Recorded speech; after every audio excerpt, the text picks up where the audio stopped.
সোফায় বসে বসে ঘুমার পাবে? বলুন তো, পাহাড় থাকা অবস্থায় সুখে কি পাবে? তেমনি পাবে। আপনি যদি বিশ্বাস করেন আপনি আমাকে দেখে, বিশ্বাস যদি বেতন থাকে এটা পৃথিবী হতে পারে, বিশ্বাস যদি বেতন থাকে আমরা সাক্ষর হতে পারি, বিশ্বাস যদি বেতন থাকে আপনি দুর্নীতিবাদ হতে পারে, বিশ্বাস যদি বেতন থাকে আপনি জানিয়ে করতে পারবেন।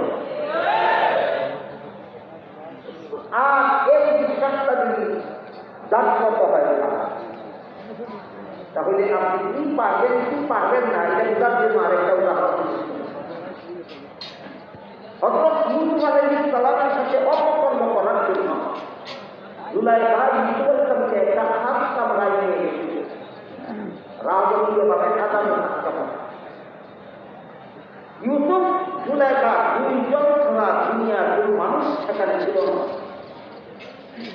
ইউসুফ সেই হাত কামড়ায় দেখে দেখলেন কামড়ার এক পাশে জুলাইখা পর্দা দ্বারা কোনো কিছু দেখে রেখেছে।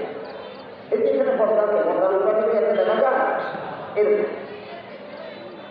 ইউসুফ আলাইহিস জুলাইখাকে জিজ্ঞাসা করলেন, তোমার এই কামড়ার মধ্যে পর্দা দিয়ে কি দেখে রেখেছ? জুলাইখা বলে, আমি যে মূর্তিটা ছিলাম সেই মূর্তিটা দেখেছি। ইউসুফ আলাইহিস বললেন, তুমি তো এটা পূজাই করো, দেখে রাখলে কেন? জুলাইখা বলে, এই মুহূর্তে আমি তোমার সাথে যেখানে ইচ্ছা করব, যে মূর্তি পূজাতেই তার সামনে ঘৃণা করতে আমার লজ্জা হয়, এই জন্য মূর্তিটা দেখে রেখেছি যেন নির্বিঘ্নে তোমার সাথে ঘৃণা করে। জিজ্ঞেস করলেন, মূর্তির সামনে ঘৃণা করলে তোমার লজ্জা হয়, তাহলে কি তোমার মূর্তির সামনে ঘৃণা করলে মূর্তি দেখে? দেখে না। ইউসুফ বললেন, ওদের সামনে ঘৃণা করলেও দেখে না, দেখে রেখে ঘৃণা করলেও দেখে না। তাদের ডাকা না ডাকার সমান, আমার সাথে ঘৃণা করবা, ডাকটা কেন? না ডাকলেও তো দেখে না, ডাকলেও তো দেখে না, ডাকটা কেন?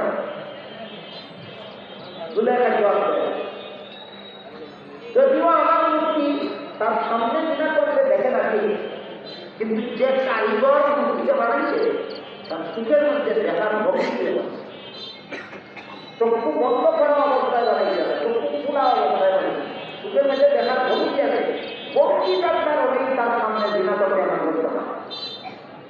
তখন তো মূর্তি আসলে দেখে না, শুধু চোখের মধ্যে দেখার ভক্তি আছে বলে এই তার সামনে আমার সাথে ঘৃণা করতে তার লজ্জা হয়। আমার আল্লাহ আসলে দেখে তার সামনে কোন লাভে আমাদের সাথে ঘটনা যেটাকে বলল, আল্লাহকে দেখে এই বিশ্বাস ইউসুফ আলাইহিসসালামের অন্তরে ঘুমন্ত ছিল। এবার কি আল্লাহকে দেখেন ঘুমন্ত বিশ্বাস আর জাগ্রত বিশ্বাসের পার্থক্য বুঝে আসবে আমাদের? এই দুইটা হল নির্ভেজাল ইবাদতের ভূমিকা। একটা হলো আল্লাহ আমার সামনে আছেন, আমার সৃষ্টি শক্তির অভাবে দেখি না, আর একটা হলো আমি আল্লাহর সামনে আছি, আল্লাহ সর্বদাই আমাকে দেখেন। বিশ্বাস যদি ঘুমন্ত